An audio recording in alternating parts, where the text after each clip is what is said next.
College में हम लोग उपस्थित हैं और पूरे इलाके के यहाँ पे बुद्धिजीवी को भाई नजीर साहब ने बुलाए हैं। यहाँ पे हमारे मंचासीन गार्जियन और हमारे सांसद, चूंकि हम पूर्व नहीं कर सकते हैं, हमारा सांसद तो यही, इसलिए कि हमारा सांसद आदरणीय फुरकान अंसारी साहब, यहाँ पे मंचासीन भाई आलम साहब, हमारे पूर्व प्रमुख भाई नूर साहब, वर्तमान प्रमुख श्रुति देवी जी, यहाँ पे जिला अध्यक्ष भाई दिनेश यादव जी, और यहाँ पे चूंकि नाम ले भाई हमारे छोटे मन्नान साहब, हमारे अंजर साहब, और इलाके से तमाम आए हुए तमाम सम्मानित बुजुर्ग, नौजवान साथी, माता एवं बहनों, चूंकि बहुत सारे मंच पे लोग हैं, हमारे मंच के नीचे हैं और सब सम्मानित लोग, हर लोग किसी न किसी पद पे है, चाहे वो गांव के राजनीतिक करे, घर के राजनीतिक करे, पंचायत स्तर के राजनीतिक करे, प्रखंड स्तर पे करे, यहाँ पे सब किसी न किसी रूप में हम लोग आज राजनीतिक के मजे हुए खिलाड़ी लोग यहाँ पहुंचे हुए। बड़ी शानदार अपनी अपनी बातें को भी रखा, सरकार से लेकर के विपक्ष तक का भी गिनती सुनाया। हम लोगों की सरकार 14 साल बनाम 18 साल बनाम 14 महीना और 14 दिन का बना, ये बात सत्य है। जब दूध से मुंह जलता है तो मट्ठा को भी लोग फूंक के खाता है। और लोगों ने बड़ी उम्मीद से मट्ठा को भी फूंक फूंक के खाया, लेकिन उसको ये पता नहीं था कि इस मट्ठा भी इतना गर्म है कि मेरा मुंह जल जाए। मुझे कहने में कोई अफसोस नहीं है, चूंकि यहां हम लोग आज सारे गठबंधन के लोग बैठे हैं। बड़ी उम्मीद लेकर के हम लोगों ने 18 साल, राम ने 12 साल वनवास लिया था, लेकिन हम लोगों ने 18 साल वनवास के बाद राज को अपना राज समझा और अपने उम्मीद से बनाया था।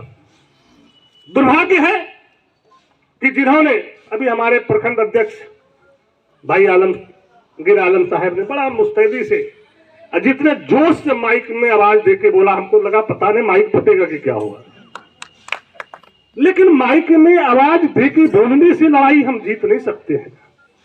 लड़ाई हमको तरीके और बुद्धि से ही जीतना होगा। अब लाठी और राइफल गोली की जमाना चला गया। जिसको मैंने आदिवासी और यादव समझते थे, मुसलमान समझते थे, अगर वो भूमिहार और ब्राह्मण निकल जाए तो हम क्या कर सकते हैं? मुझे कहने में कोई जरा सा भी फर्क नहीं पड़ता है। अभी हमारे कुछ भाइयों ने कह दिया कि अगर आरएसएस के लोग ही अगर हमारे पेट में घुस जाए तो हमारी क्या हसर होगी, ये आप समझ सकते हैं। और मैं तो कहा कि मैं तो खानदानी के लालू यादव हूं, मैं मर सकता हूं, मिट सकता हूं, अपने नीतियों से समझौता नहीं कर सकता। मेरी बात थोड़ा तकलीफ लगता होगा, क्योंकि हमारा कोई ब्राह्मण, मुस्लिम या कोई राजपूत या अदर कोई कास्ट जो है हमारा दुश्मन नहीं है, उसका सोच हमारा जरूर दुश्मन है। जो वो राजनीति करता है, जो वो नीति और सिद्धांत जिस तरह से हमको पेच में उलझा करके और हमें जमीन में गाड़ना चाहता है, और उस जमीन से मैं कैसे मुशक्कत कर करके उठते हैं, और जब उठते हैं, जब मुझे सांस मिलता है, तब मुझे लगता है कि इस मिट्टी को सींचने में कैसे कैसे लोगों ने अपनी कुर्बानियां दे दिया, और मैं सिर्फ उसके यादगार में 2 मिनट जो है मौन धारण करता हूं। मुझे तकलीफ है। अभी लोगों ने बताया कि 84,000 वोट दे दिए, 84 ने बल्कि 87,000 वोट दिए, लेकिन मैंने कभी इलाका में हिंदू मुसलमान की बात नहीं किया, मैंने कभी यादव मुसलमान की बात नहीं किया, मैं कभी ब्राह्मण और राजपूत की बात नहीं किया। मैंने कहा कि जनता ने अगर मुझे चुना है इस पद के लिए, तो मेरे लिए सारे समुदाय एक है, और जिस पद में के लिए मुझे चुना है, उसका अगर विकास सही है, उसका अगर काम सही है, तो मैं सब चीज से ऊपर उठ करके उनका काम करूंगा। मैं कभी दल में नहीं गया, मैं कभी कांग्रेस की बात नहीं किया, मैं कभी जेएमएम की बात नहीं किया, मैं कभी आरजेडी की बात नहीं किया, मैं बीजेपी का भी बात नहीं किया, क्योंकि बीजेपी में भी जो लोग हैं, गरीब लोग हैं, वो हमारा भाई और हमारा खून है। वो भले चुनाव के समय कहीं न किसी साजिश का शिकार हो जाता है, पैसे का खेल खेलता है, हमारा लोग वहां मेहनत नहीं कर पाता है, दिग्भ्रमित होकर चला जाता है। लेकिन जब वो बुरे वक्त पे आता है, जब उनका कोई काम रहता है, कोई विकास की बात होता है, तो मेरा ये फर्ज बनता है कि हम जिस चेयर पे हैं, इस चेयर पे बैठ के मैं भलाई करूं, ना कि किसी का बुराई करूं। ये मेरा कर्तव्य बनता है। मैं आपको ये बता देना चाहता हूं, अभी लोगों ने सरकार की बात कह रहा था, मुझे बोलना नहीं चाहिए लेकिन बोलने के लिए बेबस कर दिया। लोगों का जो भाव देख रहे थे, जो बात देख रहे थे, क्योंकि बुद्धिजीवी लोग यहाँ बैठे हुए हैं, सब लोगों ने अपनी भड़ास निकाल दिया। मैं भड़ास नहीं निकालता हूं, चूंकि लोगों ने कहा कि संजय यादव ने चाहेगा तो कुछ भी कर लेगा। मैं कहना चाहता हूं सारे कांग्रेसी लोगों से कि आपके चर्चा मिनिस्टर हैं और कौन कौन आपके बात रखते हैं, जो आप बता दें मुझे। अगल बगल कांग्रेस के विधायक हैं, हम दोनों तो हारे हुए,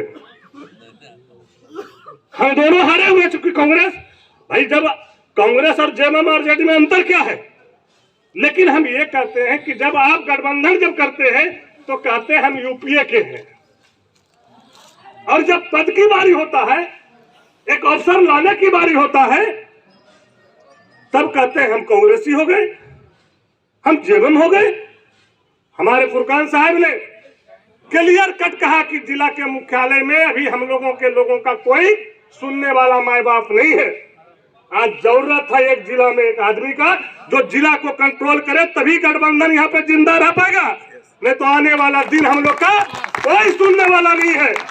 मुझे आज कहने में ये बात को जो है जरा सा भी चिंता नहीं है कि जब बीजेपी की सरकार था तो मैं लाठी लेकर के डीसीएसपी से लड़ता था, यही थाना और वीडियो बाप बाप करता था। मैं आज किसको बाप कराऊं? मैं आप बाप कराने जाऊं, पहले अपने बाप को गाली देना पड़ेगा। मैं किस बाप को गाली दूं? ये चिंता की विषय है भाई। ये तो आपका भाई सक्षम है, आपके दुआ से, आपके आशीर्वाद से।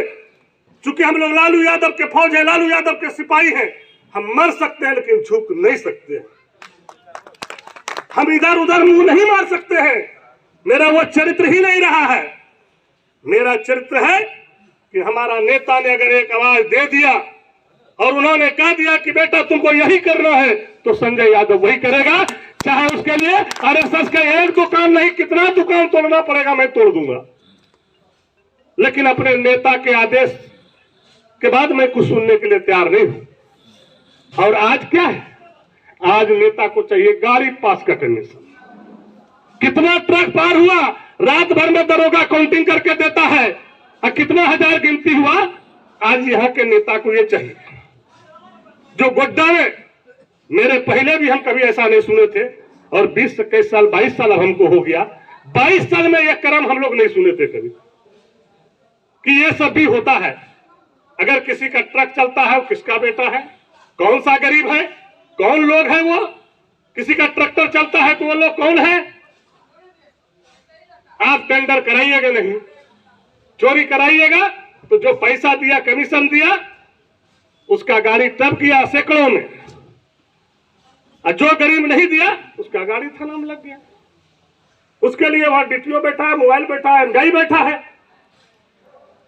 हम तो कहते हैं ये नया साल है और हमारे फुरकान साहब अभी सांसद है यहाँ के, जान लीजिए। जो है वो आते ही नहीं है, जो नए है हमारा वही ना है भाई। और हम चाहेंगे कि हम लोगों ने नेतृत्व करके ये सब भ्रष्टाचार को बंद कराए, ताकि आने वाला यूपीए को गाली नहीं दे। जो ये चल रहा है खेल, ये खेल बंद हो। चूंकि आरएसएस के लोग घुस करके ये काम कर रहा है, हम ही लोग के अंदर घुस करके काम कर रहा है, और वो प्रहार आज जो है यूपीए को झेलना पड़ेगा किसी न किसी रूप में आने वाला चुनाव में। ये मत समझिए कि ये लोग बैठे हुए हैं, ये संजय यादव का, फुरकान अंसारी का भाषण सुनने आए हैं। ये झेलना पड़ेगा सब लोगों को। अकेला संजय यादव ने जब नहीं कुछ थे, यूपीए का सरकार बना तो मधु कोड़ा को लाए, ब्लॉक दिए, पर्यटन स्थल दिए, सिमरिया गोरगंबा बांध दिए, और जितना भी कार्य हुआ इसी स्कूल में मैंने 2 बार 3 बार सेंटर कराने का काम किए। लोग लग गया, वहां बाउंड्री नहीं है, वहां ये नहीं है, वहां वो नहीं है, कैसे एग्जाम देगा? मैंने कहा था खबरदार, होश में आ जाओ। गरीब का बच्चा है, उसके घर में अनाज नहीं है, पैसा नहीं है, दिन भर उसका घर चलाएगा। एक विद्यार्थी पर माँ बाप लगा रहता है, हमारी छोटी छोटी बच्ची है, वो आएगा एग्जाम देने, 12 दिन 14 दिन घर छोड़ करके, उसका घर कौन जोगेगा? कौन उसको यहाँ का गोड्डा का जो है खर्चा देगा? इसलिए के सेंटर किसी न किसी रूप में, चाहे जैसे भी होगा, वो सेंटर बसंतराय में होगा, ताकि लोग घर में खाएगा, घर में जाके एग्जाम देगा और जाकर के फिर अपना घर सामने लौटेगा। अगर ये लड़ाई हुआ एक से एक, अभी देखिए हम लोग के यहाँ आया है स्वास्थ्य केंद्र, नेतागिरी चल रहा भाई। क्या नेतागिरी भाई? जो मुख्यालय का चीज है उसको कैसे आप उठा के जहां तहां ले जाइएगा? ये कदापि संजय यादव होने नहीं देगा। जब तक संजय यादव जिंदा रहेगा, मैं चुनाव जीतूं या हारूं से कोई मतलब नहीं है, मैं अपनी लड़ाई को छोड़ नहीं सकता हूं, क्योंकि ये देन बसंतराय के एक एक लोगों के खून में है और संजय यादव उस चीज को भूल नहीं सकता है। जब तक जिंदा रहूंगा, मैं मर सकता हूं, मिट सकता हूं, लेकिन अपने नीति पर, सिद्धांत पर समझौता नहीं कर सकता हूं। आप जानते हैं कि लड़ाई से ही संजय यादव की पहचान हुआ है, और विकास जो बाधा पहुंचा रहा है, जो बाधा हो रहा है, हम खास करके सभी कांग्रेस के भाइयों से कहना चाहता हूं, अगर हम सोए हैं तो जगाने का काम आपका है। मेरा तो एक रंगड़ा लूल्हा मंत्री है, अब वो ऐसा विभाग मिला है कि उससे कुछ हो ही नहीं सकता। आप कुछ समझ सकते हैं, हम गलत नहीं बोलते हैं। यही अगर हम पांव चढ़ाते तो आपको बता देते हैं कि सरकार हम लोग चलाते, हम लोग कैसे सरकार चलता वो दिखा देते। जब नहीं कुछ रहते, जो चाहे वो करवाए, और जब हम लोग रहते तो क्या करवाते? कौन चाहता है कि हमारा घर सुंदर नहीं हो? किस आदमी ने नहीं चाहता है कि हमारा घर सुंदर नहीं हो? तो हमारा घर तो यही है, यही एरिया है, यही इलाका है, हमको जाना कहाँ है? हमको तो यही काम करना है। और आप लोग दिग्भ्रमित नहीं होइए।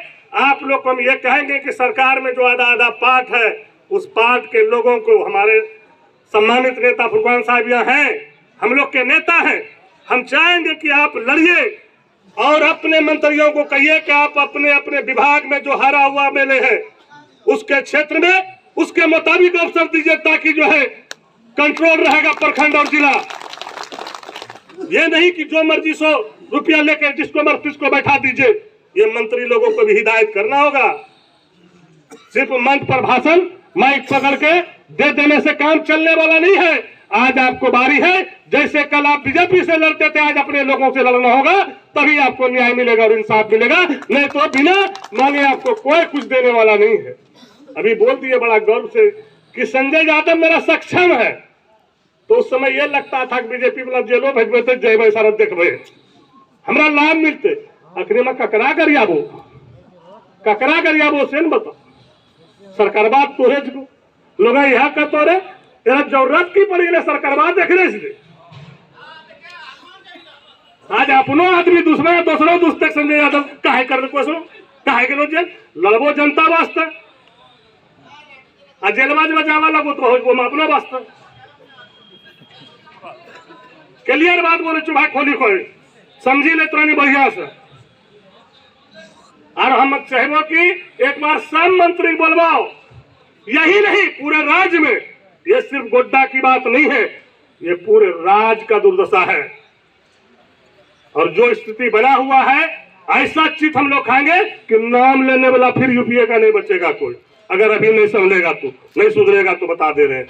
मंत्री घमंड हम रहे तो बापर जिम्मेदारी है, सब दिन मंत्री है हमारे।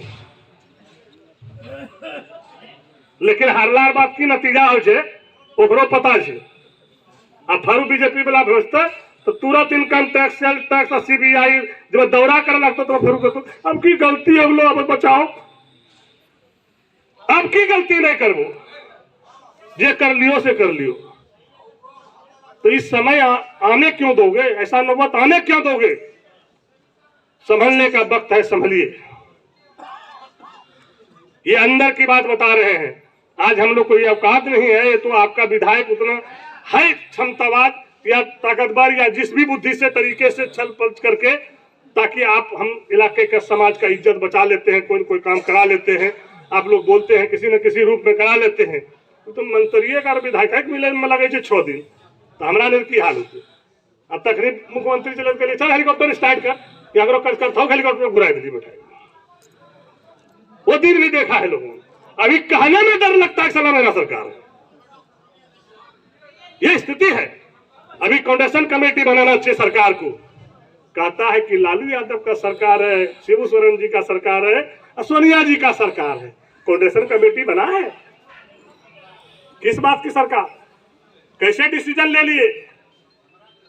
जिस आदमी को जिताने के लिए तेजस्वी जी को हेलीकॉप्टर से बुलाया मधुपुर में, वो आदमी ने अभी एक कमेटी का गठन कर दिया और गोड्डा से डील कर दिया सबको।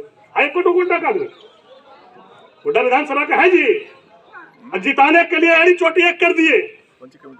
बता देते हैं अभी जो कमेटी बनाया है आपके अल्पसंख्यक मंत्री ने, उसमें गोड्डा को पूरा साफ कर दिया है। एक भी आदमी गोड्डा विधानसभा का नहीं है। अब वहां कहेगा संजय यादव की करे ले बताओ? तखनी कहते कि निवास को लोग वारो लाठी ले तोड़ मार को, यही तो बता करते समझ। लेकिन ये बात नहीं, हंसने की बात नहीं, अधिकार की बात है, हक की बात है। ये आपकी हक है। अगर मुसलमानों में ही बनेगा तो मेरी इतनी बड़ी आबादी बसंत राय का क्यों नहीं है से मेरा एक प्रतिनिधित्व करेगा उसमें? कहाँ का लोग कर रहा है प्रतिनिधि? जहाँ कहीं कुछ आबादी नहीं है मुसलमानों का, वहां का आदमी करेगा। वो क्या जानता है हकामा के विषय में, क्या जानता है बसंत राय के विषय में? चुनाव जिताने के लिए आप हेलीकॉप्टर भेजते हैं। और आज आरजेडी का है कौन? एक गो। आरजेडी भी बताएगा एक गो पे 100 गो हारी रहता है। आरजेडी भी कमजोर नहीं है, लोग सब जान रहा है, जनता सारा चीज जान रहा है। इसलिए के वक्त है अभी भी, चूंकि हम गार्जियन के नेतृत्व में चाहते हैं कि एक काउंडेशन कमेटी बने और उसमें एक जो है जेएमएम से रहे, एक आरजेडी से रहे, एक राष्ट्रीय जनता दल से रहे, और हर बिंदु पे नजर रखे। हर कमेटी जो बन रहा है उस पर नजर रखे, ताकि कौन लोग किसकी भलाई कर सकता है। एक आदमी भरोसे छोड़ दिया है, आरएसएस के लोग घुस गए हैं, वो कतर रहा है, कभी दया कतर रहा है, कभी बया कतर रहा है, नहीं होता है भोता हसुआ से कतर रहा है, साला नहीं कट रहा है तो भी काटते जा रहा है।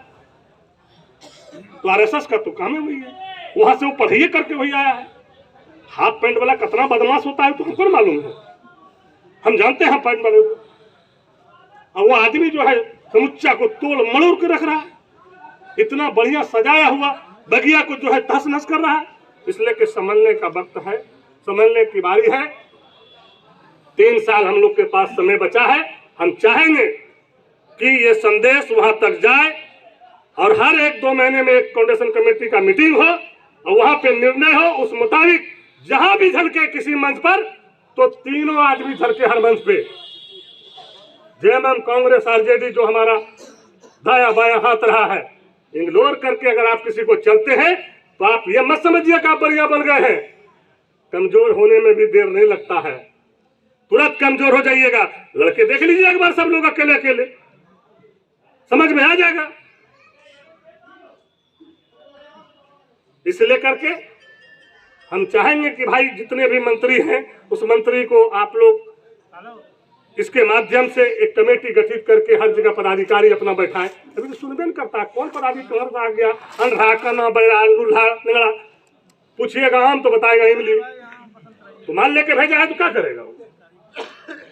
इसलिए के हमारी सरकार है, बोलने में हमको कोई चुप नहीं है। और अब लड़ाई मैं ठान दिया हूँ, लड़ाई शुरू करूंगा। मैं जेल जाऊं या बाहर रहूं, मुझे कोई अंतर पड़ने वाला नहीं है। लेकिन हमारे इलाका, हमारे झारखंड के लोगों के साथ अन्याय में बर्दाश्त होने नहीं दूंगा। जो हमारे मानसिकता के लोग, हमारे मियाज के लोग हैं, उसके मान सम्मान पर ठेस पहुंचेगा। संजय यादव अपनी जान भी देके उसकी सुरक्षा करेगी, उसकी रखवाली करेगी। यही मैं आपसे कहने आया हूँ। जय हिंद, जय भारत।